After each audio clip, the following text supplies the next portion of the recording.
কত CPM, ISF, Congress এদের সবাইকে বুঝতে হবে, যদি এই সরকারটাকে উৎখাত করতে হয়, যদি এই মা বোনের চোখের জলের দাম দিতে হয়, যদি এই মা বোনের চোখের জল মোছাতে হয়, তাহলে নিজেদের মধ্যে ভোট বাটোয়ারা করা যাবে না। আদর্শের লড়াই, আমাদের নিজস্ব ন্যায় নীতি, তাদের বক্তব্যের লড়াই আমরা 2031 সালে লড়ব। পশ্চিমবঙ্গে প্রথম যেটা করতে হবে, পশ্চিমবঙ্গে শান্তি শৃঙ্খলা ফিরিয়ে আনতে হবে, রাজনীতির নামে মানুষ খুন বন্ধ করতে হবে। সাংবাদিক হিসেবে আমি অন্তত বলতে পারি যে এই আবেগটা যে কোনো পলিটিক্যাল পার্টির মানে লাইফ টাইম অ্যাসেট হতে পারে। এটা সিপিএমের একটা সময় ছিল, তৃণমূল কংগ্রেসের আছে, কিন্তু তৃণমূল কংগ্রেস অনেক বেশি, মানে তৃণমূল কংগ্রেস করলে ব্যবসা করা যায়, তৃণমূল কংগ্রেসের লাইসেন্সটা পেলে টাকা তোলা যায়, চাকরি চুরি করা যায়, মার্ডার করা যায়, সব কিছু। বিজেপি যে আবেগটা বাংলায় পাচ্ছে, আপনারা পারবেন এই পদ্মামণ্ডল বা অভিজিৎ সরকারের এই আবেগটাকে নিয়ে 2026-এর বৈতরণী পার করতে? ব্যাপারটা হচ্ছে যে অন্যদিন ডিবেটগুলো যেরকম হয়, আজকের পরিস্থিতি ঠিক সেরকম নয়। ঘটনা হচ্ছে যাদের মনে আবেগ আছে, মানে বিবেক যাদের মধ্যে থাকবে তাদের মধ্যে কিছু আবেগ থাকবে, যারা বিবেকহীন হবে তাদের মধ্যে আবেগ থাকবে না, এটা খুব স্বাভাবিক।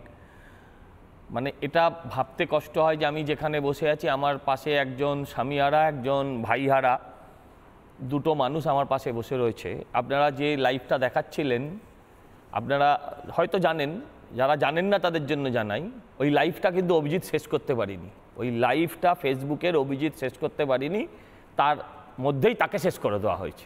মানে এটা হচ্ছে ওর শেষ। মানে আমি বলছি যে একবার আমি পিসিআরকে বলবো, মানে আমার নিজের গায়ে কাটা দিচ্ছে। আপনি বলছেন যে ফেসবুক লাইভটা আপনি পুরোটা দেখলে বুঝতে পারবেন। একবার আমি পুরোটা দেখানো, আমি এই অংশটা একবার একটু চালানোর জন্য বলছি। শেষটা দেখবেন, হঠাৎ কেটে যাবে, লাইভটা হঠাৎ বন্ধ হয়ে যাবে। একবার একটু আরেকবার চালানোর জন্য বলবো, দেখুক ওটা বাংলার মানুষ, শিশুশীল সমাজরা দেখুক। কলকাতা বেলেঘাট অঞ্চলে 30 নম্বর ওয়ার্ড স্বপন সমাদ্দার ও পরেশ পালের নেতৃত্বে নারকেলডাঙ্গা পুলিশের সামনে দাঁড়িয়ে বাড়ি ঘরদোর সব ভাঙচুর করে দিল। কতগুলো কুকুর, নিরীহ কুকুরকে এরা পিটিয়ে মেরে দিল। এরা কি মানুষ? আমি জানি না, কি করে লাইভ করতে আমি জানি না। এই ভিডিওটার মাধ্যমে আপনাদেরকে জানাচ্ছি এরকম অত্যাচার কেন করছে এরা।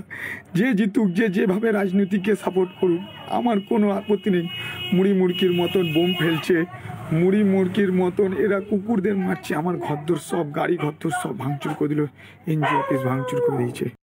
সজলদা, এই যেখানটা লাইভটা শেষ হলো, ওখান থেকে লাইভটাও শেষ, কুকুরের ডাক আমি শুনতে পাচ্ছি। বলছি ওই কুকুরটার আর্তনাদ, লাইভের শেষ, ফেসবুকের অভিজিৎ সরকারের লাইভেরও শেষ। ময়ূক, আমি একটু আগে জিজ্ঞাসা হচ্ছিলাম, আমি ভুলে গেছিলাম যে কতদিন বাদে ওর দেহটা সৎকার হয়েছিল। 4 মাস, 120 দিন পরে হাইকোর্টের নির্দেশ পাওয়ার পর তারপর ওই দেহটার সৎকার হয়েছিল পশ্চিমবঙ্গে, যেখানে মানুষের চিকিৎসা নেই, যেখানে মানুষকে মানুষ বলে মনে করা হয় না, সেখানে একটা মৃতদেহ কেমনভাবে প্রিজার্ভ থাকতে পারে সেটা আপনারাও বুঝছেন, আমরাও বুঝতে পারছি। আমি বলছি এখনো অবধি বোধহয় বেশ কয়েকজন লোক পলাতক আছে। আমরা শোলের একটা সিন শুনেছিলাম, গব্বর সিং কা নাম শোনা হয়, সরকার 50,000 ইনাম রাখা হয়। এই সিবিআইও এখনো 5 জনের বিরুদ্ধে 50,000 টাকা করে ইনাম রেখেছে। এরা একটা গব্বর সিং, যারা নিজেদের এলাকায়, মানে বেলেঘাটা এলাকার মধ্যে শুধু এরা সীমাবদ্ধ। ময়ূক, আমি এই আলোচনাটা করতে রাজি নয় যে শুধু পোস্টপোল ভায়োলেন্স নিয়ে আমি কেন কথা বলবো। ঠিক বলেছিলেন মনিদা, যে আমরা আলোচনা করি যে রাজনীতির বলি এই রাজ্যে গত 14 বছরে কতজন মানুষ হয়েছে। যত মানুষ হয়েছে তার 70% দেখা যাবে যে তারা মুসলিম। সংখ্যালঘু মানুষ, সারা ভারতবর্ষে অত সংখ্যালঘু নিধন হয়নি যত শুধু পশ্চিমবঙ্গে হয়েছে। এটা শুধু সনাতনীরা বুঝলে চলবে না, এটা সংখ্যালঘু মানুষকে বুঝতে হবে যে মমতা ব্যানার্জি তাদের ভোটার হিসেবে রেখে দিয়েছে, তাদের মানুষ তৈরি করেনি। এই পঞ্চায়েত নির্বাচনে সবচেয়ে বেশি মানুষ মারা গেছে যাদের, সেটা হচ্ছে তৃণমূল কংগ্রেস। কাদের মারা গেছে? শুধু বিজেপির না, আমি সবার কথা বলবো। বাংলায় প্রত্যেকটা মৃত্যু দুর্ভাগ্যজনক। মারা গেলে আজকে শুধু পদ্মামণ্ডল কাঁদবে, আজকে শুধু বিশ্বজিৎ সরকার বা তার মা কাঁদবে, আর তৃণমূলের যে ছেলেটা মারা যাবে তার মা কাঁদবে না, এটা তো হয় না। যে কোনো মায়ের চোখের জল। আজকে তামান্নারা বিজেপি করতো না, তামান্নার পরিবার সিপিএম, কিন্তু তার মায়ের কি অপরাধ ছিল? তার মায়ের চোখের জলের দাম এই সরকারকে দিতে হবে। আমি বলছি যে এই যত সিপিএম, আইএসএফ, কংগ্রেস, এদের সবাইকে বুঝতে হবে, যদি এই সরকারটাকে উৎখাত করতে হয়, যদি এই মা বোনের চোখের জলের দাম দিতে হয়, যদি এই মা বোনের চোখের জল মোছাতে হয়, তাহলে নিজেদের মধ্যে ভোট বাটোয়ারা করা যাবে না। আদর্শের লড়াই, আমাদের নিজস্ব ন্যায় নীতি, তাদের বক্তব্যের লড়াই আমরা 2031 সালে লড়ব। পশ্চিমবঙ্গে প্রথম যেটা করতে হবে, পশ্চিমবঙ্গে শান্তি শৃঙ্খলা ফিরিয়ে আনতে হবে, রাজনীতির নামে মানুষ খুন বন্ধ করতে হবে।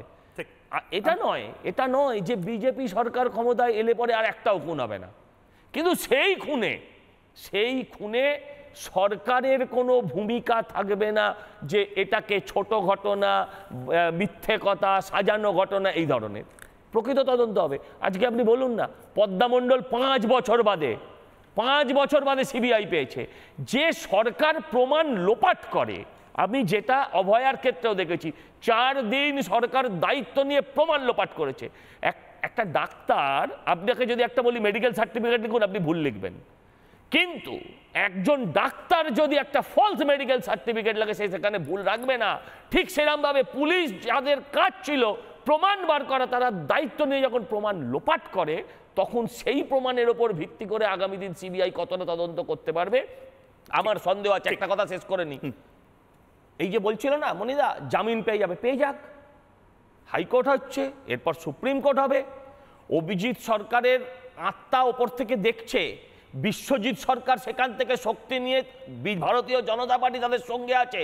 এই লড়াইটা যতদিন পর্যন্ত না এই অপরাধীদের কারাগারের ওপারে পাঠানো যাচ্ছে, বেল পাক না, বেল তো অধিকার, কিন্তু সাজা হওয়ার পর কোথায় যাবে? হাইকোর্টে সাজা হওয়ার পরও বেল পাক, কিন্তু সুপ্রিম কোর্ট ন্যায় বিচার এদের পাওয়াবেই ভারতীয় জনতা পার্টি। একথা আজকে শপথ নিয়েই একদম শ্রমিকদা বলে দিয়েছে। নানা ধরনের কন্টেন্ট দেখার জন্য লাইক করুন, শেয়ার করুন আমাদের ফেসবুক পেজ, সাবস্ক্রাইব করুন আমাদের ইউটিউব চ্যানেল। পাশাপাশি অন্যান্য ব্রেকিং নিউজের জন্য অবশ্যই চোখ রাখুন রিপাবলিক বাংলায়।